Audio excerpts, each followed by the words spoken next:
ілияс жансүгіров күйші поэмасы. Кейіпкерлер: Кенесары хан, Қарашаш, күйші, Сапақ.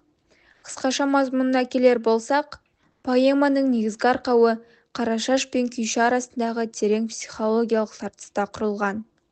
Хан кененің арқадан көшіп Атауға келуі, хан ордасынан Сарыүйсін руынан шыққан жігіттің жалғыз шешесімен бірге келуі, атының ұмытылып күйші атануы, оның хан ордасының күйімен түрлі күйге түсірілуі, Қарашаштың күйшіні басы бүтін сұрап алуы, еркінен айырылған күйшінің зар илеуі, жалғыз қалған шешесін ойлауы, бар ісінің Қарашашқа күй арнауы.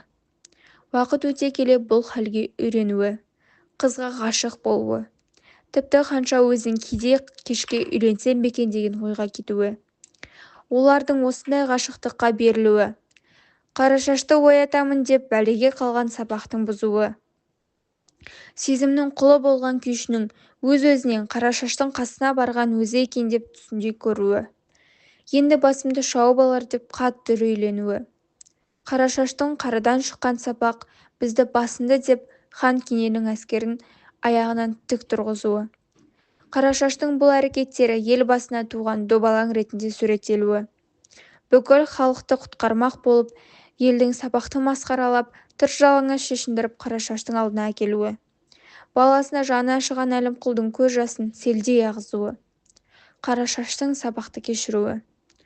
Осы оқиғаны басынан аяқ көрген күйшінің жан дүниесінде өзгерістің пайда болуы, көңілінің сууы, қайғылы күйлер тартуы, қызды жек көріп кетуі, қыз бен жігіттің арасындағы тартыстың, махаббат пен зұлымдықтың тартысы ретінде бейнеленуі. Мен бұл поэманы бұрындары оқыған болатынмын.